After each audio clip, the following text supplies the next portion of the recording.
MTV நேயர்களுக்கு வணக்கம்.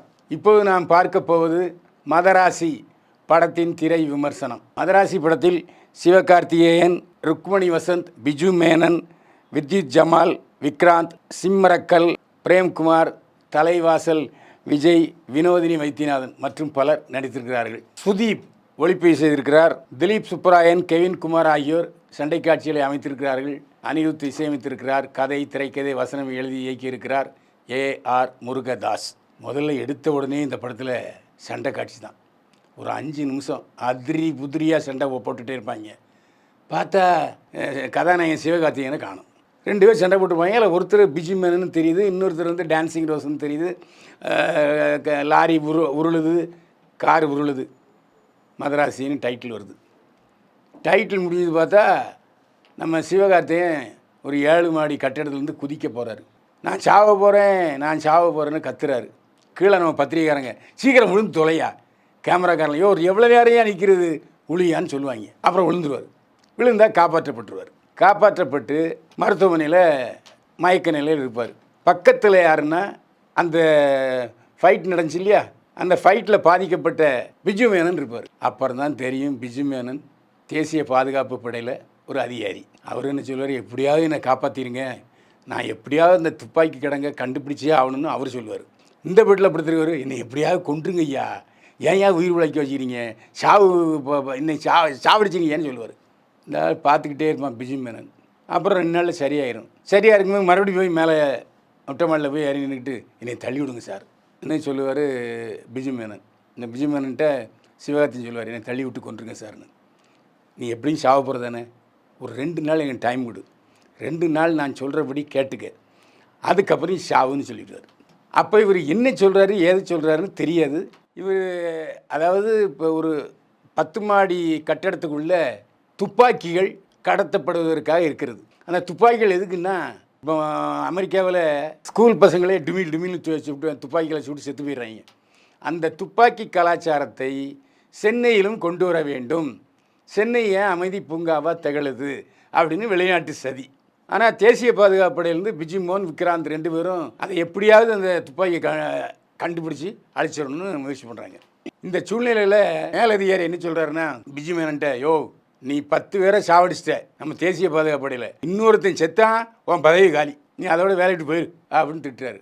அப்போ தான் அவர் நினைக்கிறாருன்னா, இந்த உயிருக்கு உயிரான போராட்டம், செத்தாலும் பரவாயில்லடா மோனே அப்படின்னு நினைக்கிறவனை சாவடிச்சிட்டோம்னா பிரச்சனை இல்லை, நாம் காப்பாற்றிக்கலாம்னு சொல்லி அதுக்கு சிவகார்த்திகேயனை பயன்படுத்துகிறார். ஏன்னா சிவகார்த்திகேயன் யாருன்னு அவருக்கு தெரியாது. அதுக்கப்புறம் தான் தெரியும் சிவகார்த்திகேயனுக்கு லூஸு, ஆனால் லூஸு இல்லை. எப்படின்னா பார்க்கும்போது நார்மல் ஆளாகவே இருப்பார், ஆனால் அவர் இல்யூஷன் கேரக்டர். எப்படின்னா எங்கேயாவது தப்பு நடந்தது, எவனா போட்டு ஒருத்தனை அடிக்கானா போட்டு கோவில்னு கொண்டுருவார். அந்த மாதிரி ஒரு கேரக்டர். உயிருக்கு பயப்படவே மாட்டார், அப்படி ஒரு டைப். அவரை தான் தேசிய பாதுகாப்பு படையில் சேர்ந்த பிஜு மேனன் அனுப்புகிறாரு அந்த கோடவுனுக்கு, துப்பாக்கி கோடவுனுக்கு. இதுக்கு இடையில் ஒரு ஃப்ளாஷ்பேக் வருது, அது ஸ்வீட் ஃப்ளாஷ்பேக். எப்படின்னா, ருக்மணி வசந்த காதலிப்பார் நம்ம சிவகார்த்திகேயனுடைய வீரதீர செயலை தெரிஞ்சுக்கிட்டு தான் காதலிப்பார் ருக்மணி வசந்த். அதுக்கப்புறம் திடீர்னு பார்த்தா அவரை மாத்திரைலாம் சாப்பிட வைப்பாங்க, நார்மலுக்கு வந்துடுவார். நார்மலுக்கு வரும்போது காணாமல் போயிடுவார் ருக்மணி வசந்த். இவன் தான் நார்மலுக்கு வந்துட்டானே இருந்ததுன்னு போயிடுவார். ஆனால் அந்த மாலதி என்ற ருக்மணியை ரொம்ப நேசிப்பார். மாலதின்னு பணத்துவார். அப்போ மாலதி வந்து டாக்டர் தலைவாசல் விஜய்கிட்ட கேட்கும், ஏன் சார் நான் 30 பேர் இருந்தாங்க, ஒரு 300 பேர் இருந்தாங்க சார், இவன் மட்டும் எங்கள் அந்த கூட்டத்துலேருந்து திடீர்னு வந்து அந்த கத்தியால் துப்பாக்கியால் சுட இருந்தவனை காப்பாற்றிடுவார்.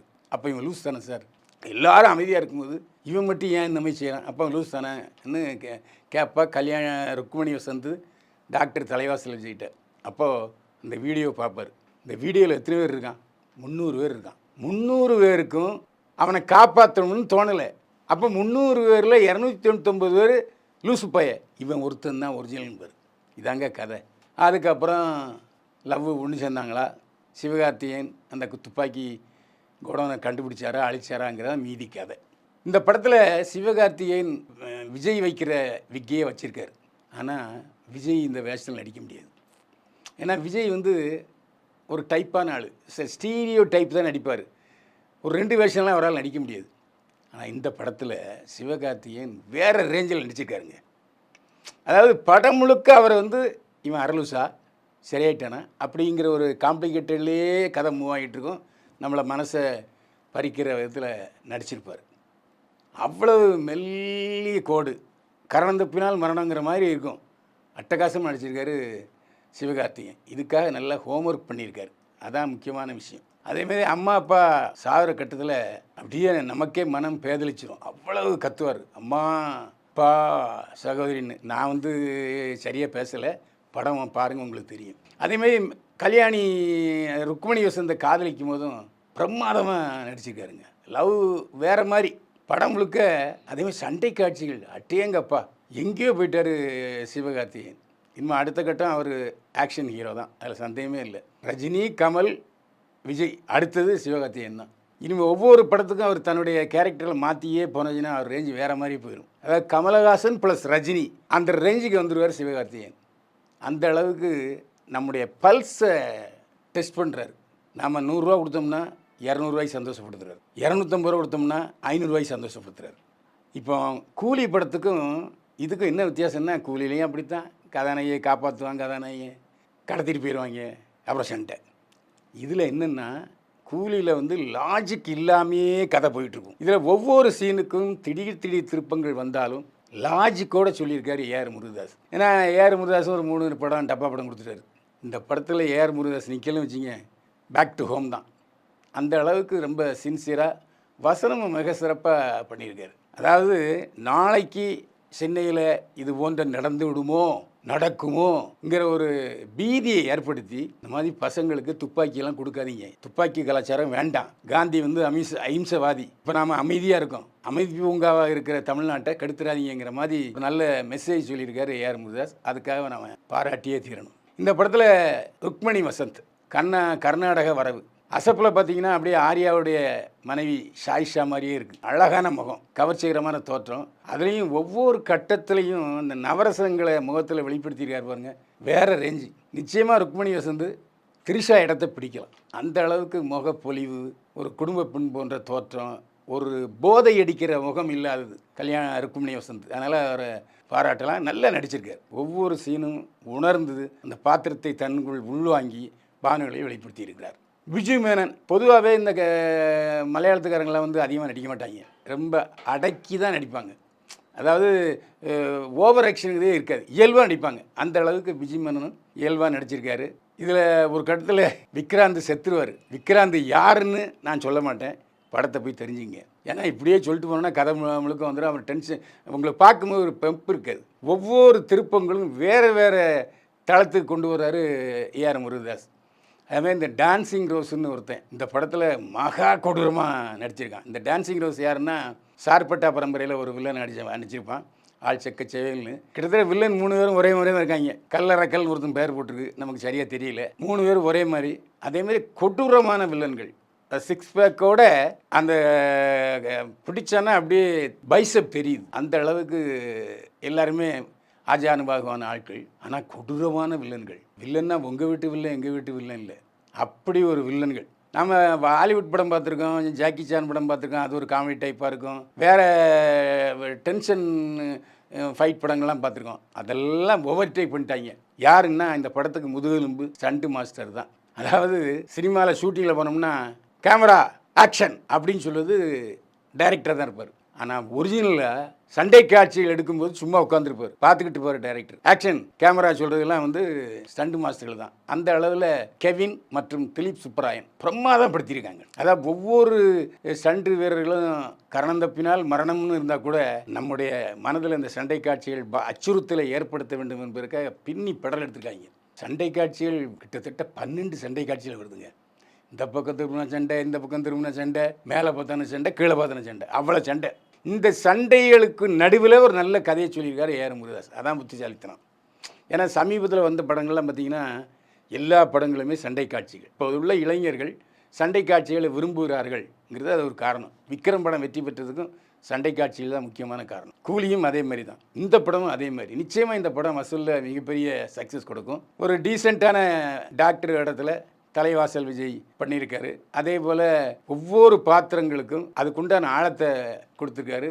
ஒரு நடிக்கிறதுக்கான ஸ்பேஸ் கொடுத்துருக்காரு ஏஆர் முருகதாஸ். அதனால் எல்லாருமே டான்ஸிங் ரோஸ் உட்பட எல்லாருமே நல்லா நடிச்சிருக்காங்க. அதேமாரி ஒளிப்பதிவாளர் அந்த டின்ட்டு டோன் இருக்குது பார்த்தீங்களா, அதாவது சண்டை காட்சிகள், ஆஸ்பத்திரி காட்சிகள், இதெல்லாம் ஒரு மாதிரி டல் லைட்டு, ஒரு பிளாக் லைட்டில் பண்ணி நம்முடைய மனசை கவர்றாரு. பளிச்சுன்னு எல்லாம் இல்லாமல், அதாவது லவ் மூடுக்கு வேறு லைட்டிங் பண்ணியிருக்காரு, ஃபைட்டிங்க்கு வேறு லைட்டிங் பண்ணியிருக்காரு. அது வேறு ரேஞ்சு. அதனால் ஒளிப்பதிவாளரை கண்டிப்பாக பாராட்டி ஆகணும். வழக்கமாக போன படத்தில் கூலி படத்தில் அனிருத் நம்மளை ஏமாற்றிட்டார். இந்த படத்தில் ஒரு மெலோடி சாங்கு, ஒரு குத்து சாங் பின்னிருக்கார். சிவகார்த்திகேயனுக்கு ஒரு பக்கபலமாக இருந்திருக்காருன்னு சொல்லணும். ஏன்னா சிவகார்த்திகேயன் என்னுடைய முன்னேற்றத்துக்கு காரணமாக அமைஞ்சவர் நீ சொல்லி தனுஷை இக்னோர் பண்ணிட்டு சொல்லியிருக்காரு அனிருத். இந்த படத்தில் பேக்ரவுண்ட் மியூசிக், பிஜிஎம் அட்டேங்கப்பா எங்கேருந்து பிடுங்கினாருன்னு தெரியல. ஹாலிவுட்டு மேட்ரு தான் தெரியுது, ஆனால் பிரமாதப்படுத்தியிருக்காரு. அதை ஒவ்வொரு சண்டை காட்சிகள்லையும் அனிருத் நம்முடைய மனதில் இருப்பதற்கு காரணம், ஆங்கில படங்களை நம்ம பார்த்துட்டோம்னு வச்சுங்க, பார்க்கலன்னு வச்சுங்க, இதான். நான் தெரியாமல் சில ஆங்கில படம் பார்த்துருக்கேன். அங்கேருந்து எதுலேருந்து உருவிருக்காருன்னு கொஞ்சம் கொஞ்சம் தெரியுது. எதுக்கு பாவம் கல்யாணமாக இருக்கார் அனிருத், சந்தோஷமாக இருக்கட்டும். பேக்ரவுண்ட் மியூசிக் சூப்பராக இருக்குது. ஏஆர் முருகதாஸ் ஒரு 3 படங்கள் தோல்வி படங்கள் கொடுத்துட்டாரு. இந்த படம் கண்டிப்பாக சக்ஸஸ் ஆக வேண்டிய இக்கட்டான சூழ்நிலையில் இருக்கார். படம் சக்ஸஸ். கமர்ஷியல் வித்து சென்டிமெண்ட்டு, அங்கங்கே சென்டிமெண்ட்டு விதைகளை தூவி வச்சுருக்காரு. நல்லா இருக்குது, அதில் எந்த சந்தேகமும் இல்லை. கொஞ்சம் படம் 2.75 மணி நேரம் ஓடுது. இதை ஒரு 10 நிமிஷம் குறைச்சிருக்கலாம். அதுலேயும் கிளைமேக்ஸ் ஃபைட்டு இழுக்கிறாரு ஜவ்வு ஓடிக்கிட்டே இருக்குது. கொஞ்சம் அப்படியே கண்ணசருது. அதனால் கிளைமேக்ஸ் ஃபைட்டை கொஞ்சம் ஷார்ப்பாக சொல்லியிருந்தாருன்னா இன்னும் சிறப்பாக இருந்திருக்கும். ஏன்னா நிச்சயமாக இது ஒரு வாரத்தில் மறுபடியும் ஷார்ப் பண்ணி அந்த 10 நிமிஷம் குறைச்சிடுவார் ஏஆர் முருகதாஸ். எல்லாருமே அந்த ஃபைட்டுன்னு எடிட்டரை இருக்கட்டும் சொல்லி எடிட்டிங் பண்ணாமல் விட்டுறாங்க போல். அதான் கொஞ்சம் மனசு கஷ்டமாக இருக்குது. மதராசி அப்படின்னா, மதராஸ் சென்னப்பட்டணம் தமிழ்நாடு அமைதியாக இருக்குது. இது வடக்கன்களுக்கு பிடிக்கலை. வடக்கன்களுக்கு மட்டும் இல்லை, வெளிநாட்டுக்காரங்களுக்கும் பிடிக்கலை. சதி வராமல் நம்ம பார்த்துக்கணும், உஷாராக இருக்கணுங்கிறது தான் படத்தினுடைய மெசேஜ். நல்ல மெசேஜ், நல்ல படம். குடும்பத்தோடு போய் பார்த்து தியேட்டரில் ஜாலியாக இருந்துட்டு வாங்க. கொஞ்சம் சண்டை காட்சிகள் ஓவராக தான் இருக்கும், அட்ஜஸ்ட் பண்ணிக்கலாம். பைல்வான் பார்வையில் மதராசி படத்துக்கு 100க்கு 61 மதிப்பெண்கள். மீண்டும் சந்திப்போம். வாழ்க வளமுடன்.